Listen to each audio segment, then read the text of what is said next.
You think that's strange? Check out Scream 2. Hey, that's us. Somebody rewired the recorders.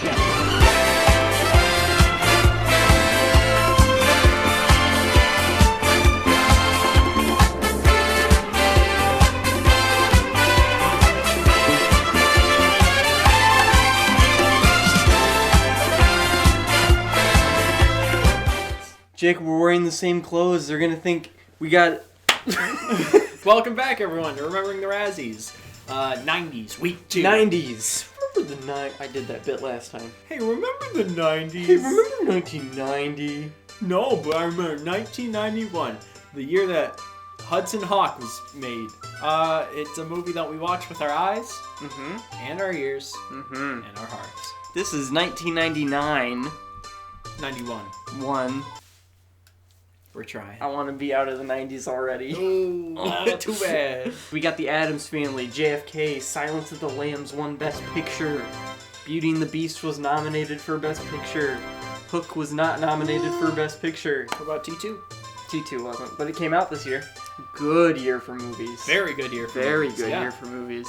And Hudson Hawk came out, and it was not good. But it wasn't terrible. It wasn't terrible. It's kind of in the sweet spot for me where, like, it's not bad enough to be funny, but it's not bad enough to make me want to kill myself.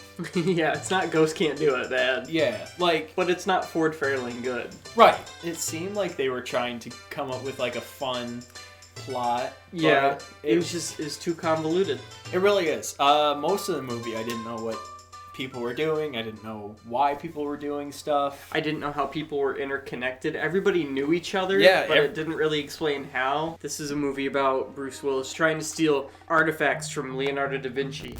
So we go from an auction house in the United States to the Vatican to the Louvre, back to Italy, because I think that's where the castle is. Correct. It is like Ocean's-esque. From what you've told me. It's not Ocean's-esque because Ocean's is it's more like National Treasure-esque, but... That's true. Yeah. Where they get these ancient artifacts, and they're like, oh, but there's a secret inside of the artifact that leads you to a better treasure. It's like that, but they were too lazy to, like... think of a good, like, connected story. Right, yeah. This was noted on Wikipedia for having, like, slapstick humor and heavy sound effects to be, like, more cartoonish, and... I was disappointed. Yeah, there was some, but there wasn't. It wasn't enough for it to warrant a whole paragraph on Wikipedia. I think one of the worst things that this movie does is tonally, it's hard to tell who the target audience was for. Because it does have really stupid bits like that. It does this thing in 90s movies, especially like kids movies when people are fighting. I noticed a couple times they would like do a fast-paced like punch, punch, punch, punch, and then someone would go, whoa. Yeah. Which like is common in like, I would expect that in like the George of the Jungle movie with Brendan Fraser. Yeah. But this movie where they're dropping F-bombs like left and right, and like this feels more like an adult movie, but it has like these really weird kids bits in it. That's true. The comedy did feel like George of the Jungle, Inspector Gadget-esque. Right. At times. Right. Some of the sponsorships in here were really weird. Yeah, you had like a whole gang named after candy bars. Right. And the first time you see them, they're all eating that candy bar, and they're very prominently displayed. So that's odd. Nintendo. Play Nintendo? What's Nintendo? If the Mario Brothers weren't New Jersey's third largest crime family, I'd say kiss my ass. Ada? Yes, that's it. Can I ask you something? Sure. Will you play Nintendo with me? I will say some of the humor hits. Yes. There's this character who gets into a car crash. The car falls off a cliff, and it has a bomb on it, and it hits a rock, and it explodes. And later, the character who's in the car just shows up out of nowhere, and he's like, hey, there was a safety feature in the trunk, and that's how I'm alive. And Bruce Willis is like, yeah! That's probably what happened! I liked most of the acting in this. yeah, I don't think the acting was really the problem in this. I would say it's more the screenplay. Like, everyone's character was faithful to what I think they were trying to do. Like, the villains were cartoonishly fun. Bruce Willis was like a wisecracking. He was his character. He was Bruce Willis. Yeah, he was good. It was just, I think, like, the base concept of the film is flawed. I'll agree with you. I think it all hinges on the screenplay. Yeah. Well, let's talk about what it won. Okay, so Howard the Duck. Howard the Duck, the Hawk.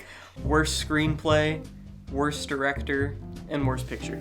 So worst screenplay, obviously. Yeah. It feels too convoluted. Yeah. If it was written better, I'm sure that this would not have been as terrible. Razzie-ish. Yeah. Like this felt like a 90s movie. I'll give it that. It felt like a 90 take out the language, a 90 kids film. Yeah. Like it seems like this would be on MTV.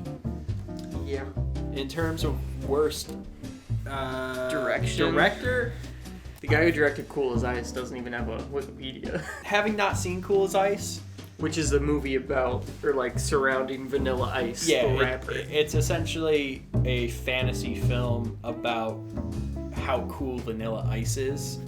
I have to believe that that's worse than this. Didn't Vanilla Ice have a mid-pandemic have a concert on the 4th of July? Yeah, I think he did. Everybody come risk it for Vanilla Ice. Yeah, that's the one artist I was like, you know what? I'm gonna stay inside, I'm gonna be safe. But if I hear Vanilla Ice is having a concert, you better fucking believe I'm going to that concert. There. Drop that zero and get with the hero. I have to believe that movie is worse than this one, because this one's not that bad. And then worst picture. I mean, same with what we said about worst director. Yeah, it has to be Cool as Ice. Cool as Ice has to be worse. Hudson Hawk is another one that's like, it's bad, but I wouldn't say it's like one of the worst movies I've ever seen. Like I'd give this like it's 4 or 5 out of 10, but I'm sure there are people out here who like this movie. Mm-hmm. And they're stupid, but I get it. I smiled a little bit in the movie. Yeah, there were some funny moments. I'd throw up one of those. Probably something with Butterfinger. Oh my God, Butterfinger is great. So funny. Here, just read your book, Butterfinger.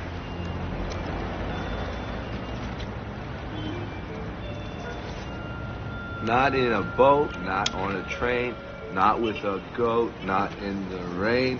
I do not like green eggs and ham. To yourself. I was like really praising Richard E. Grant through most of that, but then when Butterfinger started to show up, I was like, that's my favorite character. Butterfinger is so funny. Everything he says is gold. Like a hunk of frozen Play-Doh?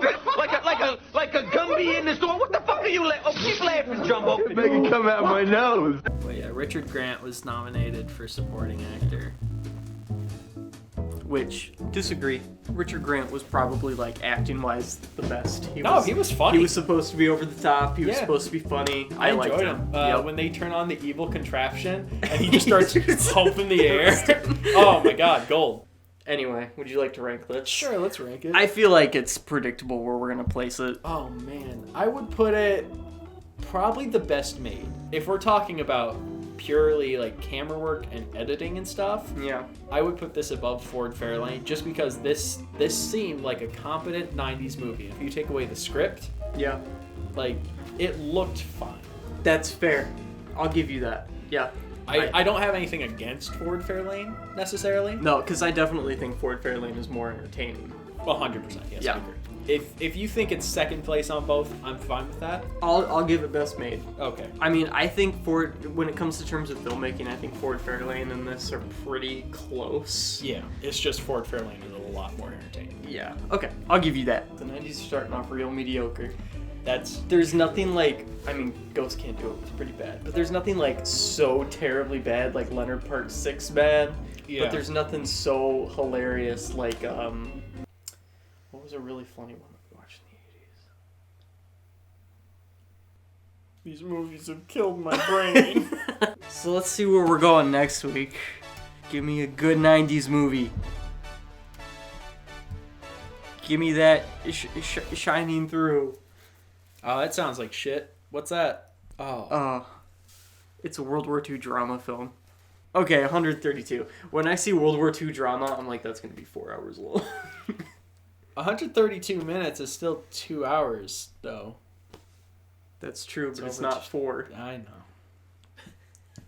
Hey, the third in the 80s was Incon, so. That's true. I guess we're starting better. All right, we'll see you next week. Yeah.